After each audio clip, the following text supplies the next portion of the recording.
And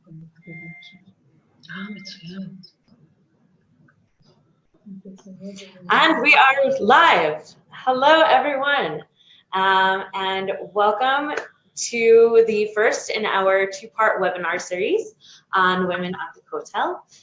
My name is Rivka Cohen. I am the program manager at JOFA, the Jewish Orthodox Feminist Alliance, and I am honored to be here with Anat Hoffman, who is the chair of the board of Women of the Wall, the executive director of the Israel Religious Action Center, and former member of the Jerusalem City Council.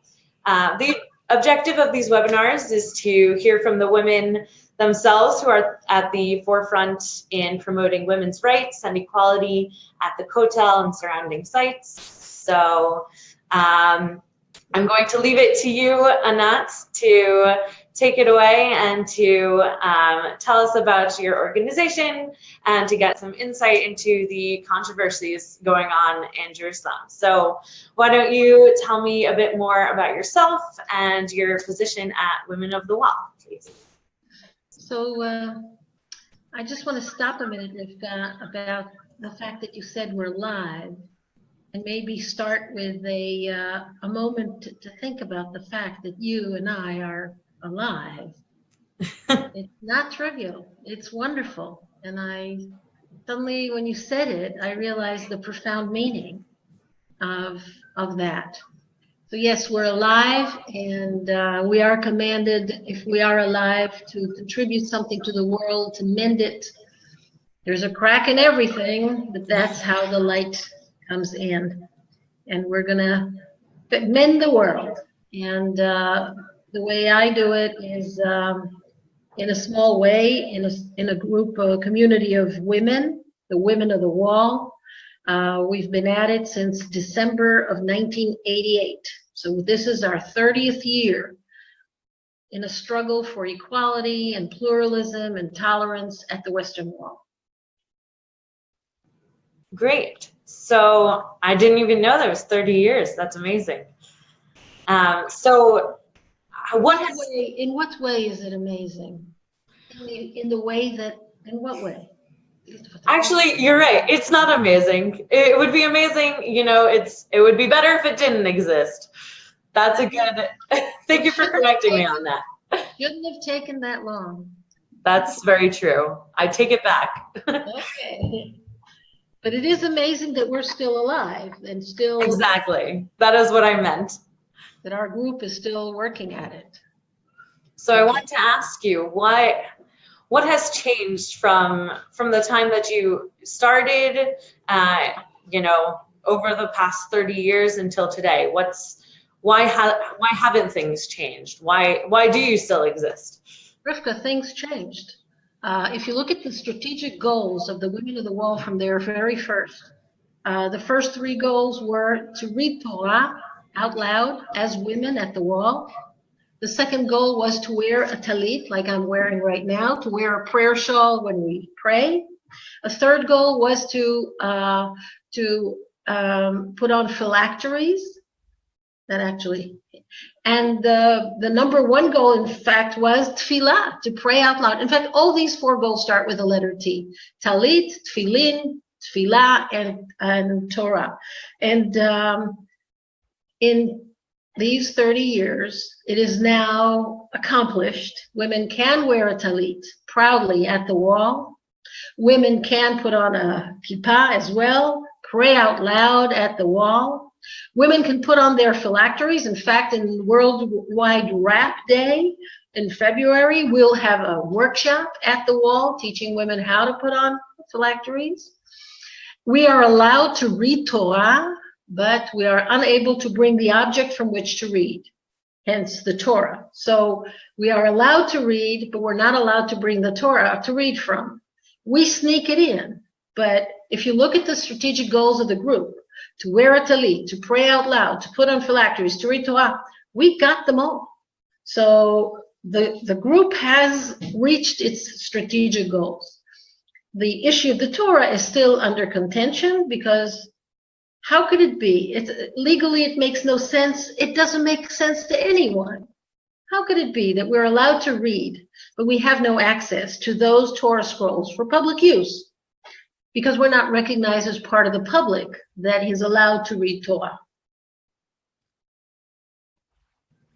So how have the goals, now that you have accomplished those, besides obviously the Torah and bringing it in, is that the only goal now? Are there new goals that you're trying to achieve? No, our board has not added new goals except for the tefillin. That when we had a critical mass of women who regularly, on a daily basis, laid tefillin, we added tefillin, especially that it starts also with a taf, we added to our strategic goals. But basically, our strategic goals remain the same: to allow women to pray as a women's group at the women's section at the Western Wall. How did we achieve this success? In two tools that are very conservative and known. One is the legal path. We went to the court. There's no way to be a legal student in Israel, a law student in Israel, and not learn one of the cases of Women of the Wall versus the State of Israel. These are important landmark cases on the issues of religious pluralism and gender equality. So the legal tool was very strong. Also, we are there every month, and we are changing public opinion. In fact, the majority of Israelis believe that Women of the Wall should have a real claim, and their claims should be answered by the state. But we have a secret weapon, a secret tool that other organizations for social change don't have in Israel, and that is you guys. You in JOFA were one of the first to join the Women of the Wall. In fact, it's the leaders of JOFA that came to Israel with the idea of a women's tefillah group, and you are our secret weapon. North American Jews, particularly North American Jewish women who care about the expression, Jewish expression at the Kotel in Israel altogether, you are our sisters.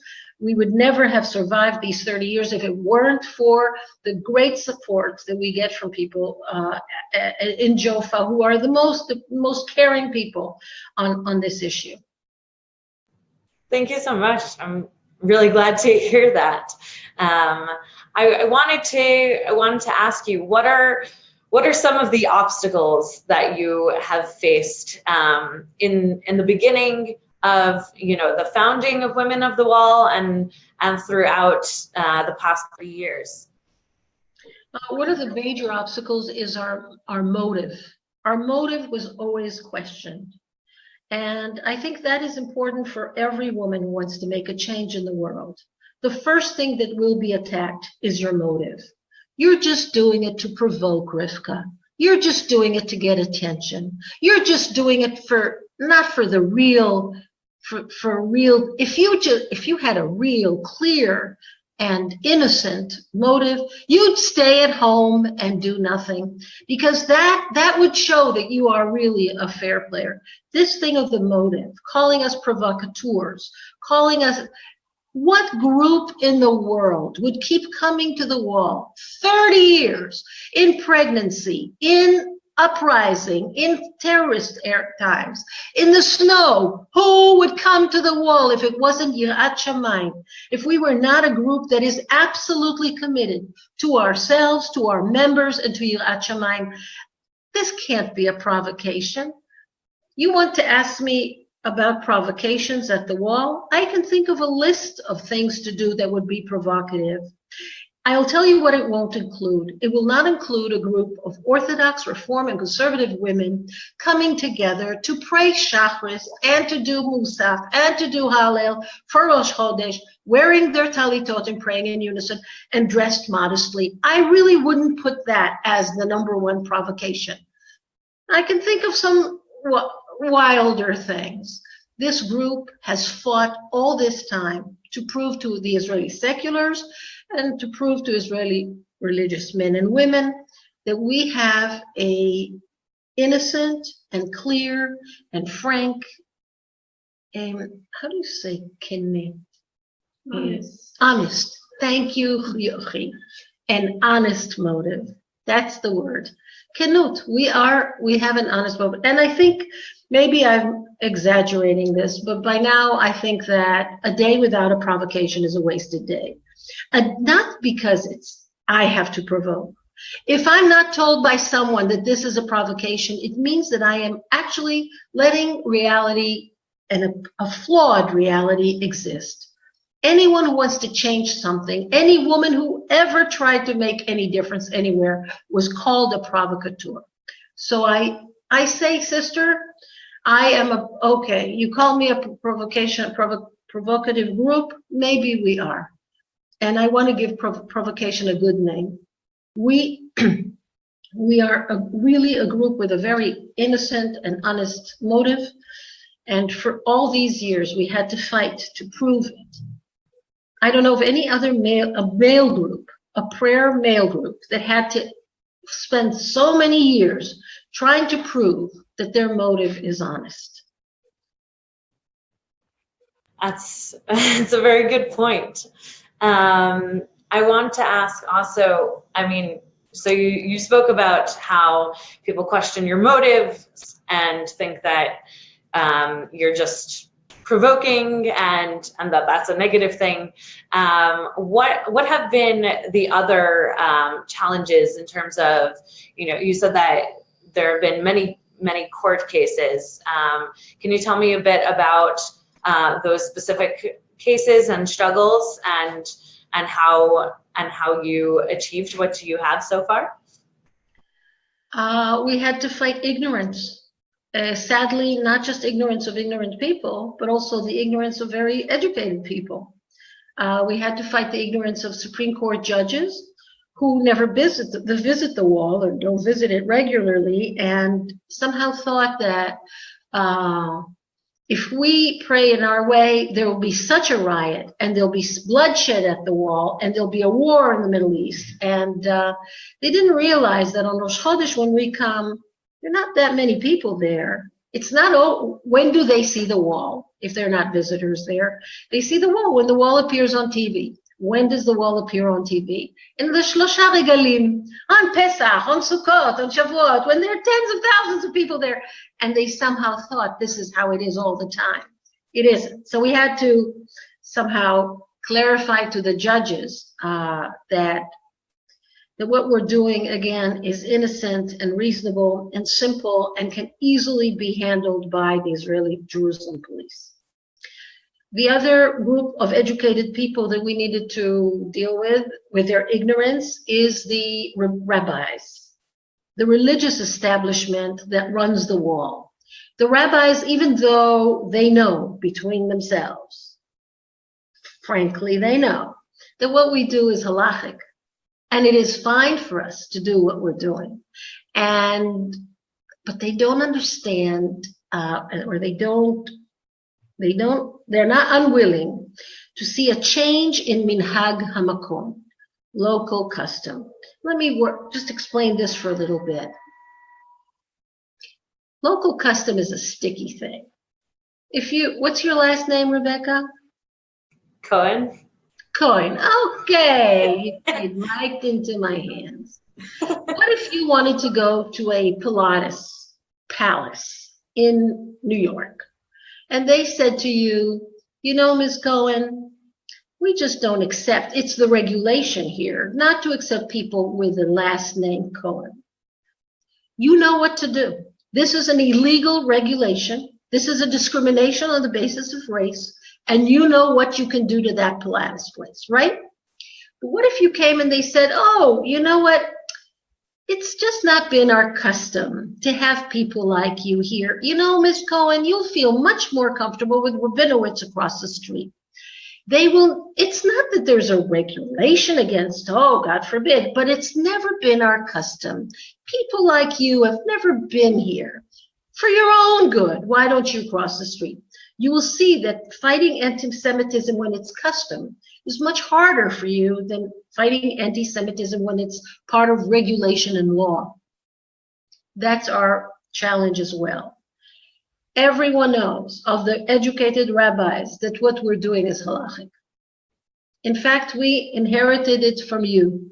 It is Rivka Haut Alea HaShalom. and Norma Joseph from Canada that taught us that what we're doing, we used all the JOFA material to explain way back then that what we're doing is halachic. The problem is local custom. And the question is, how does local custom change? And basically, I can tell you what Women of the Wall learned. Local custom changes when men want to change it. And when women want to change it, that's when local custom becomes the kind of thing that never changes. Well, we can't accept that. We cannot accept that. I have not heard a theological argument against Women of the Wall in 30 years.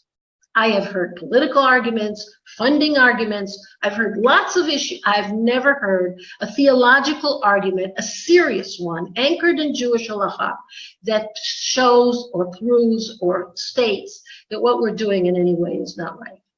What we're doing with women at the women's section in modesty at a very early hour with great consideration and sensitivity to our neighbors, that is a new custom. But you know what? The wall has been in Israel's hands for 50 years. Women of the Wall have been around 30 years. Do the math. By now, we are local custom. And this is what the court recognized in 2014 in the very important Sobel decision that says, you know, they've been around so long, unless the government decides otherwise, they are by now the local custom at the wall. So our tenacity actually paid off. Wow. I want to take a step back for a moment, especially just in case we have viewers who are, you know, not aware of what exactly it is that you do. So I wanted to ask, how did it come about that you decided to hold tefillah on Rosh Chodesh once a month? And you know, how did your tactics come about from your goals? Rivka, you're going to have to go to your own archives, because it is Rivka Haut, Alea HaShalom, that came to Israel with this idea. She organized women in a conference, the Conference on the Empowerment of Jewish Women, that was held in Jerusalem on December 5th, 1988. And she asked the women to join her at the wall. She brought a Torah scroll and she said, let's have a prayer together for the month of Kislev. This is a women's tradition to do this on Rosh Chodesh, and why don't we all go together and pray there? I immediately said, I'm not going.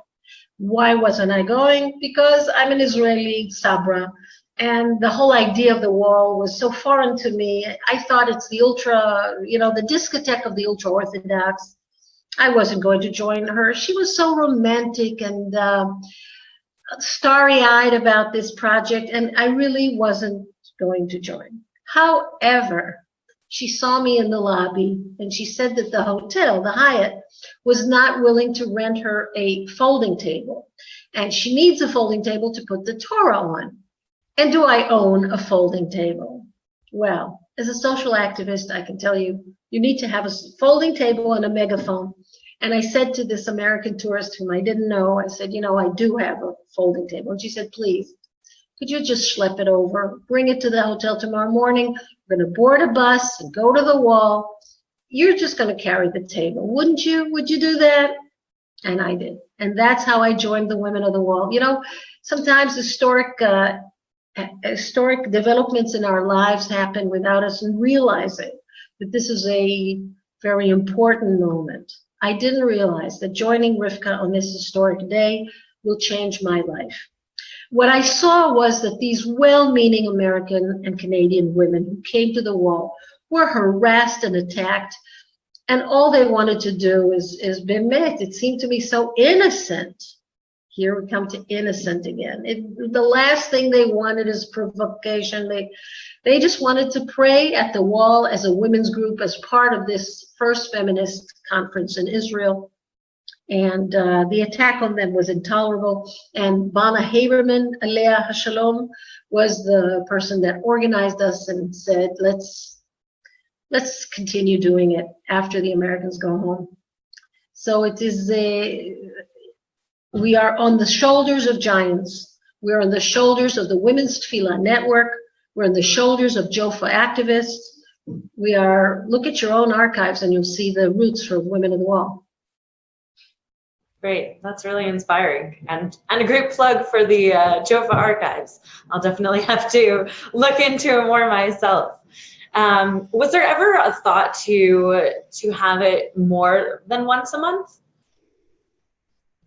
When you see the amount of work, of course, we would like to have it more than once a month.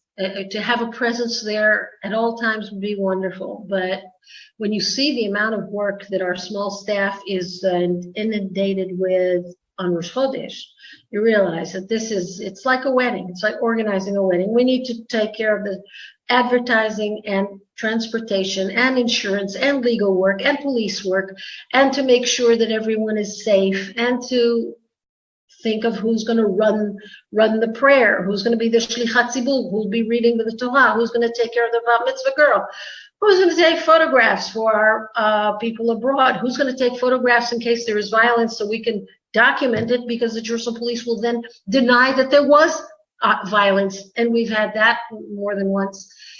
And who's going to take care of a million things? This is like running a wedding. In fact, one of us, our wonderful executive director, Leslie Zaks, organized a wedding, and she said after Rosh Chodesh, it's nothing. It's so easy to organize a wedding because it's like every month a wedding.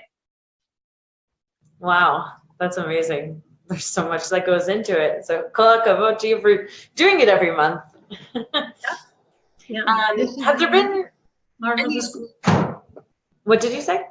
I agreed completely. We deserve kol hakavod on that one. Have there been any surprises along the way?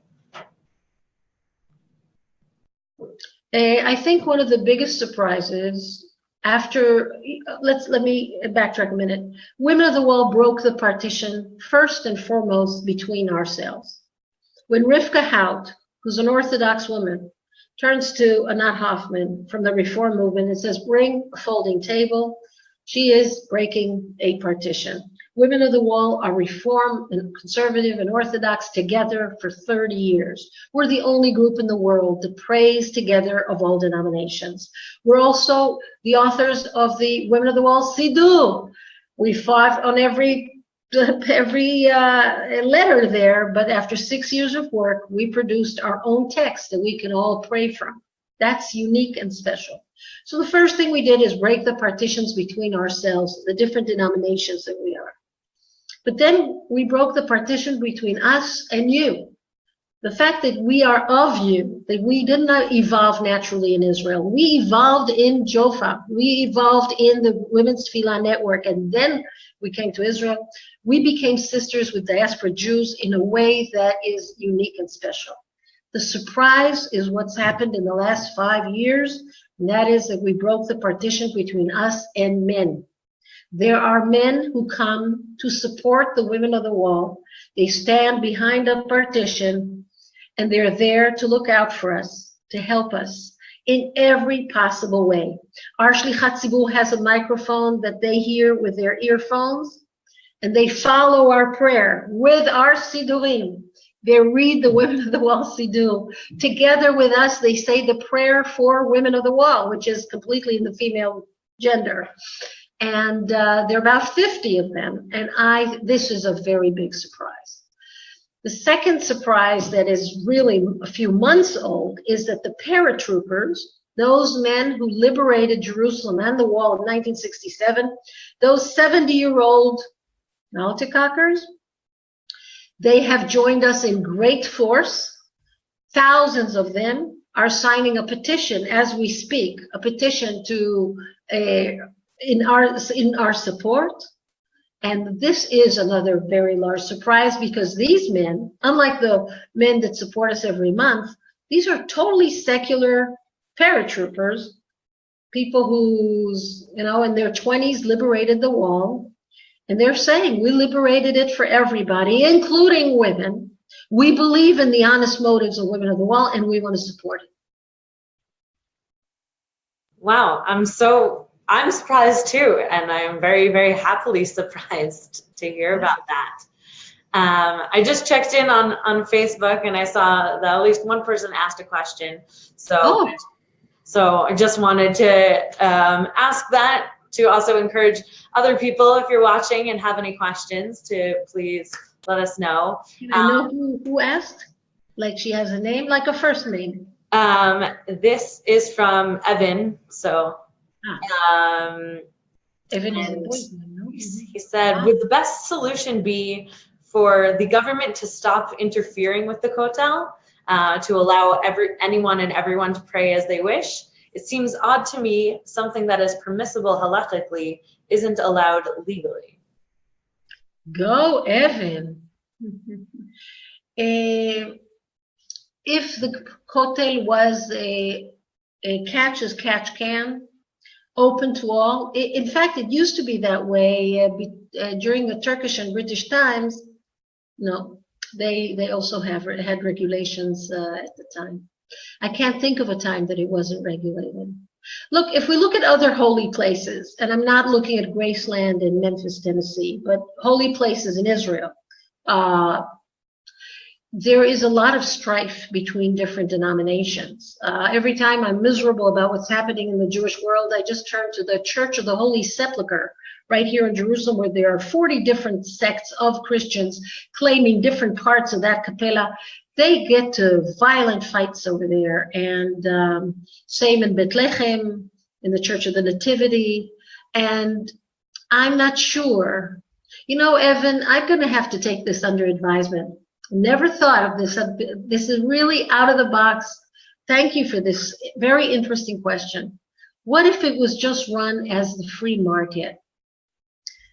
I'm afraid that very quickly people will set all sorts of structures there, write their name, that this area belongs to, write graffiti. I mean, there's a reason people may come and desecrate the wall. Like if you look at the wall regulation, it says don't piss on the wall, don't spit on the wall, don't slaughter animals at the wall. I think these regulations come because people actually did that. So I think that someone has to be in charge, but that person in charge has to be a person that realizes or thinks every day of the pasuk, Ki beiti beit tefillah yikareh lechol ha'amim.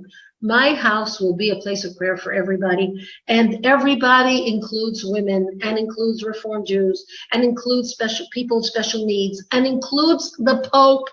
When he came, he was asked to take off his crucifix at the wall. This is not right.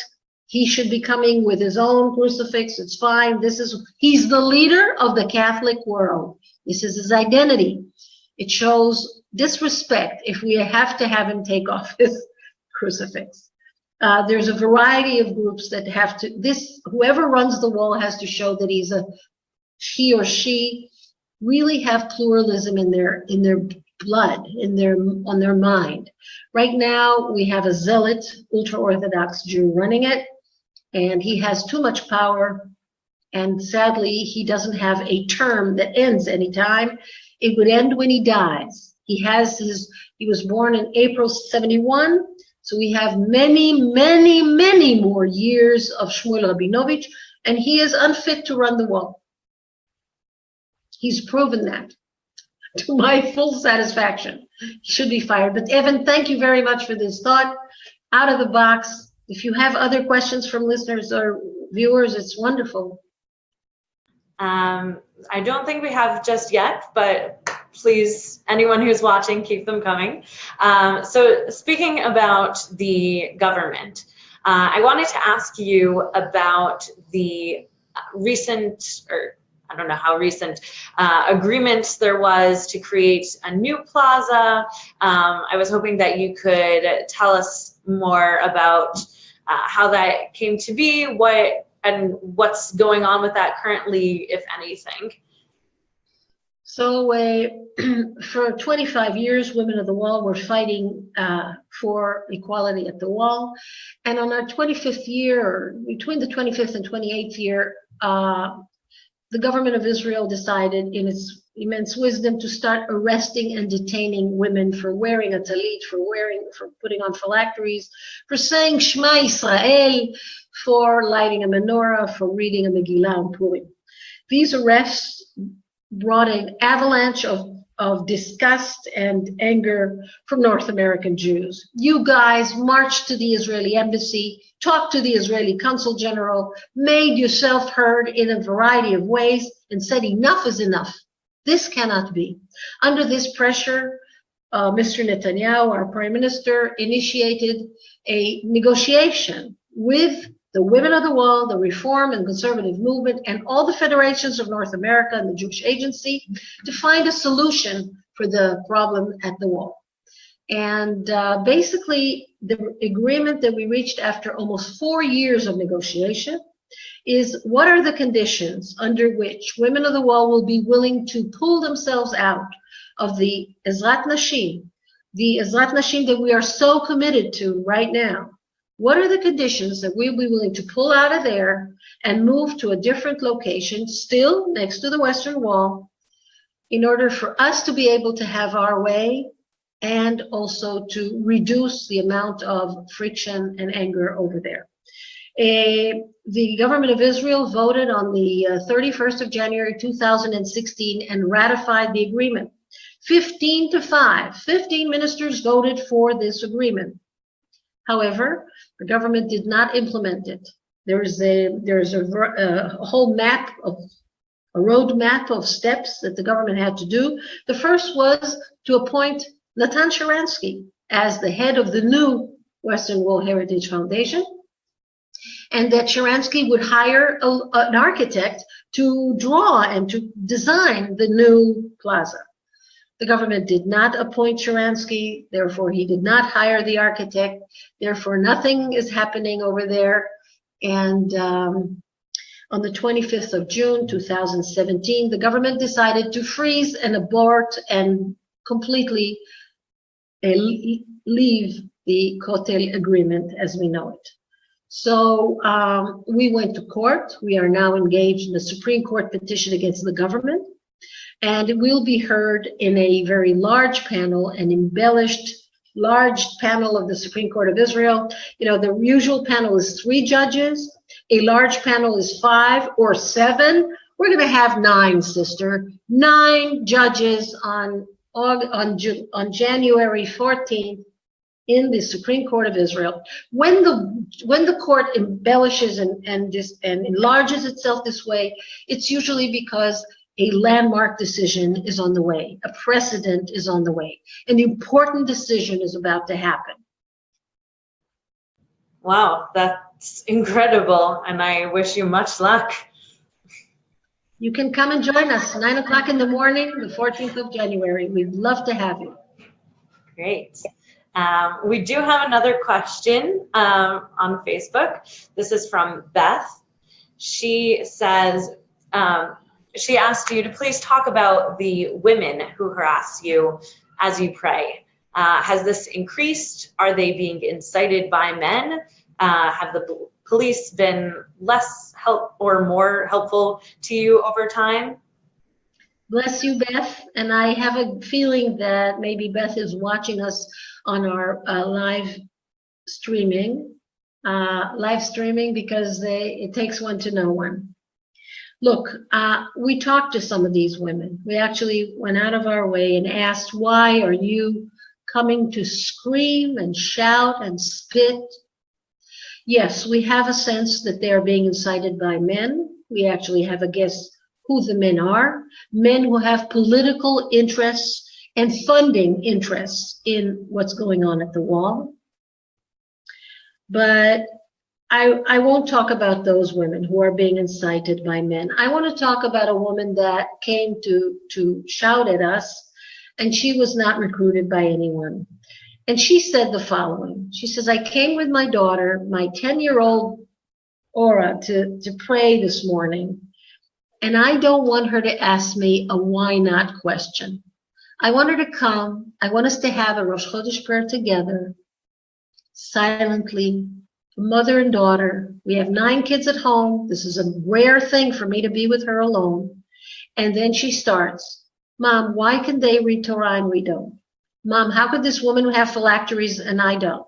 Why not me reading Torah? Why not me praying out loud? Mom, why are we doing this way and not that way? She says, I don't want to have these why nots for 2 reasons. And I loved her 2 reasons. One, I don't know why not. And second, my sense is that there is no good reason why not. She doesn't want these questions. I must say, this is something to consider.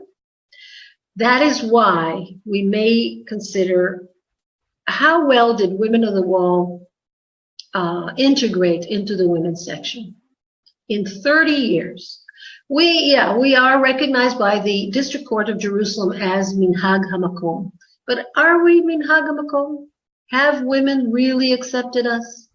Or really for Shlom Bayit, we have to consider maybe there should be an ultra-Orthodox Plaza, and next to it, a respectable, dignified, egalitarian Plaza that respects first and foremost the women who brought this revolution, the Women of the Wall, praying separately as a group of women in a place where they are welcome and they are not disturbing anybody.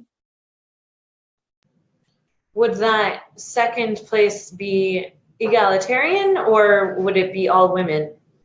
In the agreement, in the Kotel agreement, it will be egalitarian in all respects except one. When a group of women want to come to pray, be this a tefillah, women's tefillah network group, or Women of the Wall, they will have a place of their own. Okay, thank you for clarifying. So I want to ask you, sorry. So where are you looking to go from here? You said on January 14th, you have this big hearing coming up. What are you hoping will come of that? Hearing is just that. They're going to hear us and we're going to hear them, but there's no decision yet. It's going to take a long time for the court to decide on our issue. But what we're going to say to the court is, fine, there's no agreement. Let's redivide the Kotel as it is today. Right now it's divided so that men have 48 meters, women have 12. We want to change that. It's going to be men, mixed, and women. And we want, as women, to sit at the Western Wall Heritage Foundation. And we want to be able to say what to do with all these hundreds of millions of shekels that is spent there, government money. If you're not giving us a place of our own, fine, we'll have to make do with what is there, but the power has to change. Do we really want that? No. But is it a legal move that is very wise? Yes. I'll give you another example. For a long time, there were buses that were segregated in Israel. There were 2,500 rides every day. That's 2,500 rides every day where women were pushed to the back of the bus and were asked to board in the back of the bus. Now I'm talking about the Israel Religious Action Center. When in our Religious Action Center, we represented 26 brave Orthodox women who refused to sit on the back of the bus, we did not say stop segregation. What we said is there should be another bus at the same frequency, at the same price, driving along the segregated bus, so every woman has a choice if she wants to sit in the back of the bus or she wants to sit anywhere she wants. Economically, that makes absolutely no sense. They're crazy. It's craziness. 2 buses traveling together. You realize this is pollution from every point of view. It makes no sense. But legally, it is pure gold. The result, the desegregation of buses in Israel. Signs in every bus that say people can sit anywhere they want. Anyone harassing a person about their seating arrangement is guilty of a crime. The segregated buses are on the decline. There are a few hundred rides every day still, but not the thousands that we had before. We won.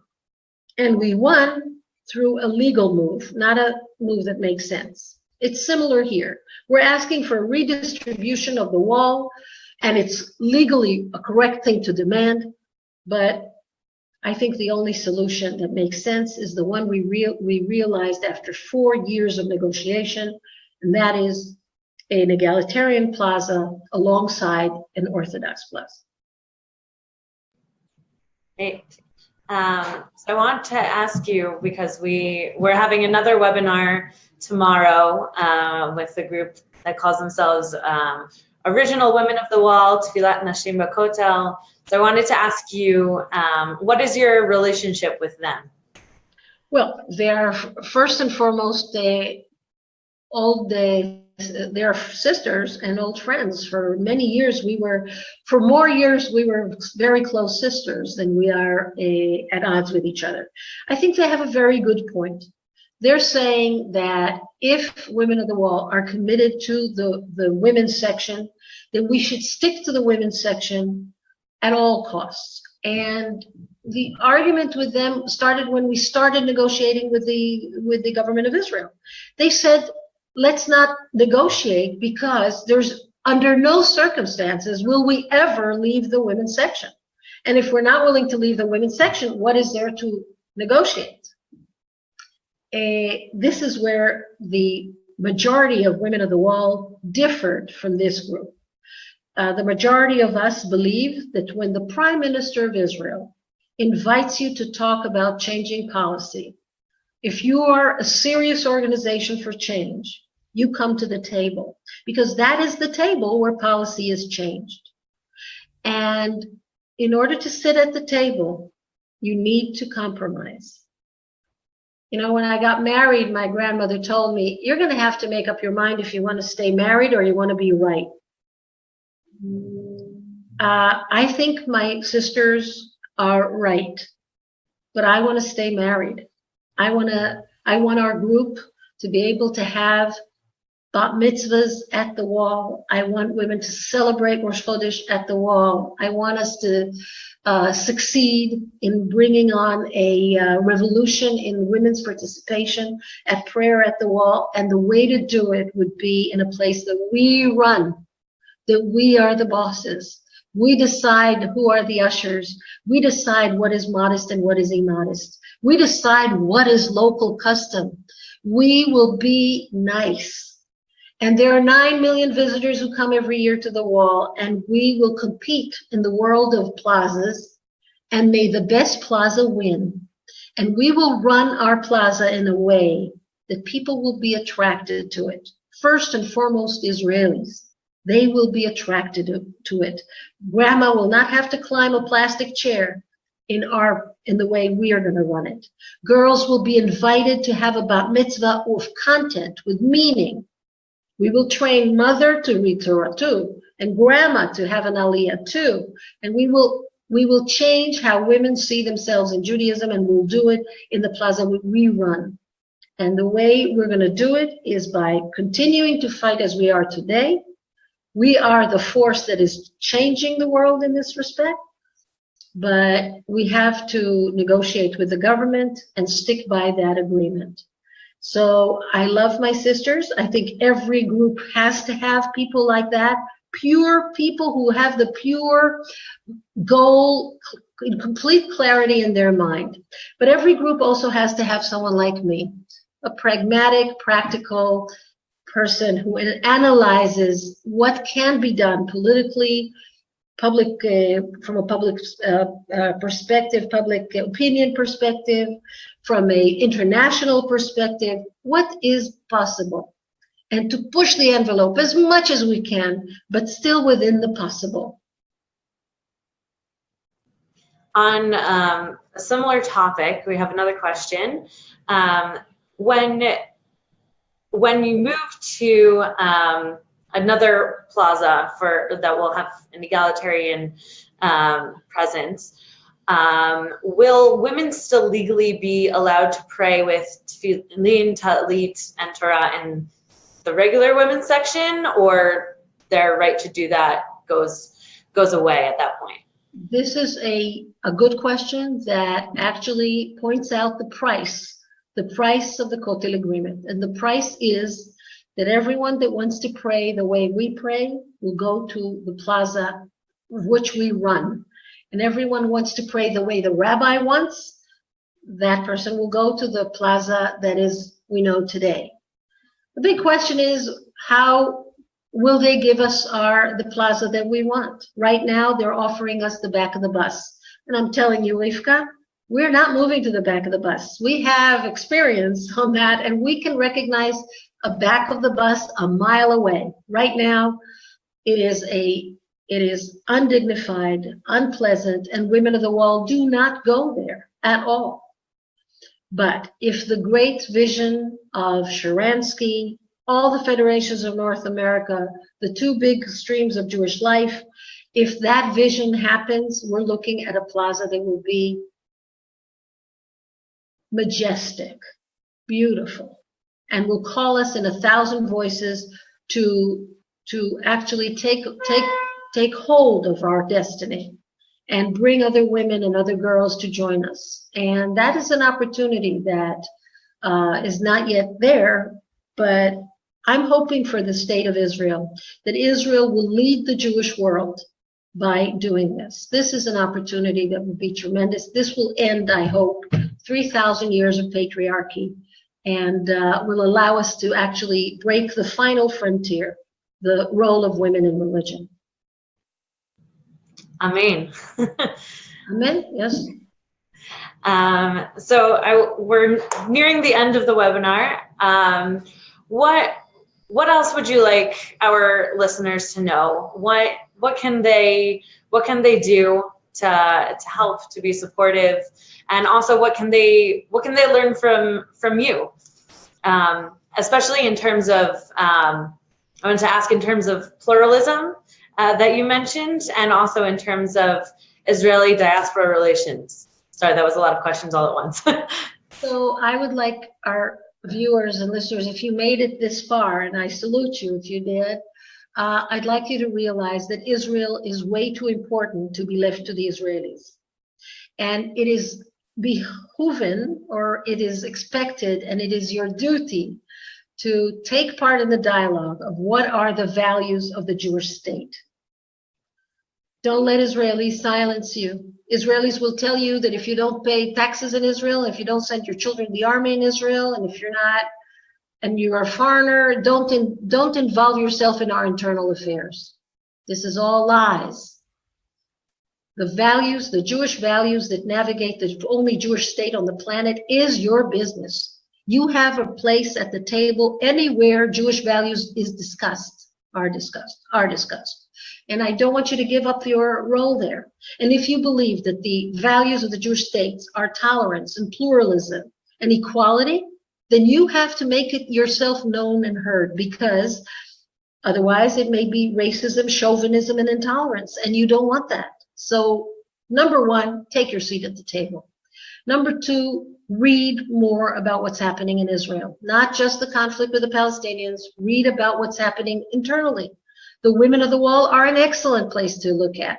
Follow us on Facebook, follow us on Twitter, follow us on Rosh Chodesh. Support the Women of the Wall. I'm not embarrassed to say. I think that this is something that we have many supporters among JOFA members, but I think that if you are thinking of someone who furthers the values you believe in Israel, you should give money to Nashot HaKotel. Shop at our store. We sell talitot, we sell candlesticks, we sell menorahs, we sell chamsot. I love the fact that one subversive act supports another subversive act. If you've never had a talit and you want one, buy the 4 mothers talit, the talit I'm wearing right now. We have another, this is our winter talit, but there's also a summer model. I'm a Shmati salesperson. And it has Sarah, Rivka, Rachel, and Leah on all 4 corners. And if you ever thought of getting a talit, why not buy one from a good cause? Buy it from us. If you're thinking of planning a trip to Israel, plan it around Rosh Chodesh. Join Women of the Wall physically. It will be the highlight of your trip, I guarantee. Come and join us. We love you when you come. Tell us you are one of us, and we will give you an aliyah. and we will give you a wonderful experience at the wall. Ignore those shouts and screams. We have real kavanah, and it's contagious. You'll feel it. So basically, I want you to take your place at the driver's seat. You are not interfering in the internal affairs of a foreign country. This is your country, and the values that run it are your business. And that's it. We're there. We're your sisters. Great. Thank you so much. And one last question. If people watching this either right now and we didn't get a chance to get to their question, or they're watching this later and they have more questions for you, how can they reach out to learn more? I need to let Yochi answer that. Yochi, Education Director. Hi, and thank you all for joining us. I've been watching and following on the live stream, so thank you for all 200 people for watching us. You can send the questions through you, and you'll email them to me. We have on our website frequent questions, so you can find there a lot of the information, but you can just send them to me directly, education@womenofthewall.org.il, and I'll do the best to answer you. And of course, when you come to Rosh Chodesh, you can ask me, or better, Anat, directly. Great. Thank you so much. Thank you. Thank you, Yochi, for helping organize this, and thank you so much to Anat for all of your insight and for all of your amazing work.